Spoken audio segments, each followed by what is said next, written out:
Oi pessoal, a lição dessa semana vem como título Tchau Saul. E da lição 5 até a 9 vem tratando sobre a história de Saul.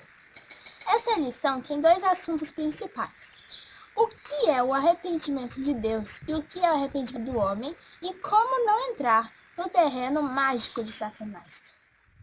E para começar, vamos abrir nossas Bíblias em 1 Samuel 15:10, que diz: Então o Senhor falou a Samuel: Arrependo-me de ter posto Saul como rei, pois ele me abandonou e não seguiu as minhas instruções. Samuel ficou irado e clamou ao Senhor toda aquela noite. Também vamos ler 1 Samuel 15:29, que diz: Também a glória de Israel não mente, nem se arrepende, porquanto não é homem para que se arrependa. Nós lemos dois textos. O primeiro diz que Deus se arrependeu, e o segundo diz que Deus não se arrepende, porque ele não é homem.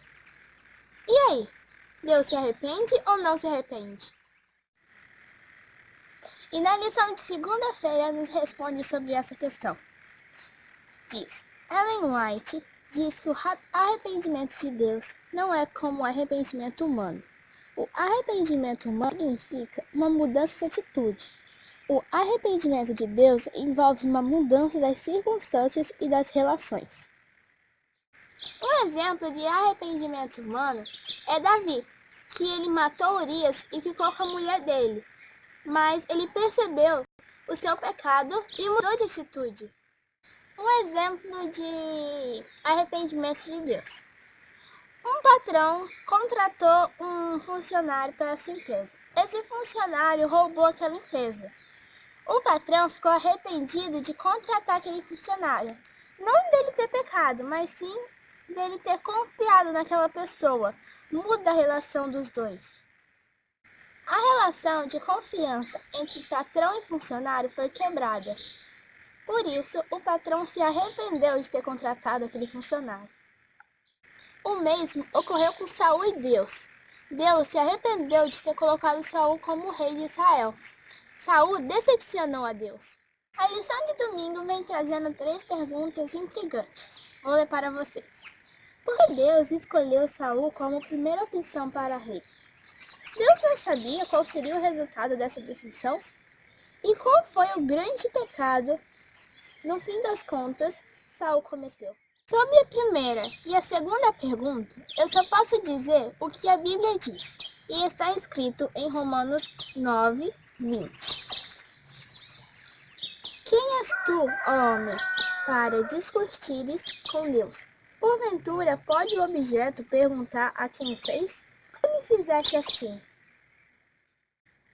E outro texto que eu usaria é 1 Coríntios 1:25, que diz: Porque a loucura de Deus é mais sábia do que os homens, e a fraqueza de Deus é mais forte do que os homens.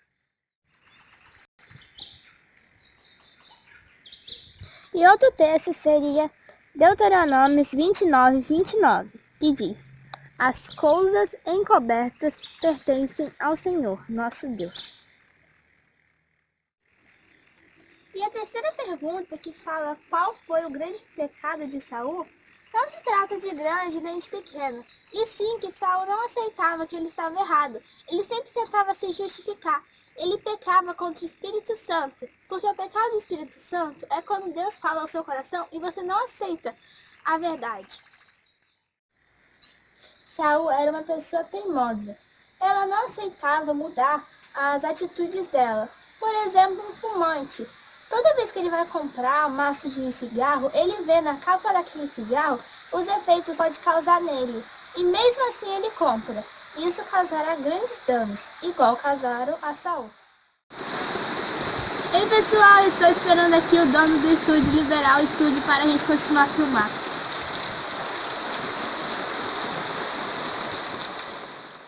Na lição de terça-feira vem dizendo um texto muito importante. Muitas pessoas pensam que não há problema assistir filmes ou ler livros em que são feitas referências ao ocultismo e à magia. Defendem que sabem fazer a diferença entre o que é real e o que é apenas fantasia. Mas, como no caso de Saul, estão abrindo portas as quais Satanás terá pleno acesso. Como diz em 1 Pedro 5,8, estejam alertas e vigiem. O diabo, o inimigo de vocês, anda ao redor como leão, rugindo e procurando a quem possa devorar. O ocultismo e a magia fazem parte do território de Satanás. Não se aventure a brincar com ele, o jogo se tornará fatal. A história de Saul ilustra as consequências de brincar com Satanás. Nós temos que ser muito criteriosos ao que vemos, pois a maioria dos filmes tem magias, espiritismo e ocultismo. Quarta-feira, no texto grifado de amarelo, está escrito: aqueles que não querem ser presos das artimanhas de Satanás devem guardar bem as avenidas do coração, evitar ler, ver e ouvir qualquer coisa que sugira pensamentos impuros. Isso exigirá oração fervorosa e vigilância constante. Quinta-feira é dia de Flash! Quando Saul escolheu agir sozinho, sem depender de Deus, o Senhor foi obrigado a deixá-lo de lado. Então ele chamou para ocupar o trono um homem segundo o seu coração, um homem que confiaria em Deus e seria guiado por seu espírito, um homem que, quando pecasse, aceitaria a repreensão e correção. Continua dizendo: o espiritismo moderno é um renascimento da bruxaria, da adoração aos demônios, que Deus condenou há muito tempo. E na parte azul, o segredo para não cair na armadilha do inimigo está na Bíblia. Portanto, submetam-se a Deus, resistam ao diabo e ele fugirá de vocês. E a lição termina dizendo para que a gente se vista com a armadura de Deus. Mas o que é a armadura de Deus?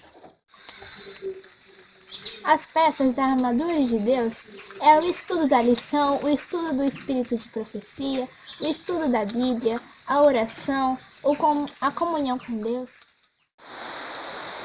Continue estudando a Bíblia e a lição. Nos vemos na próxima semana. Tchau, pessoal!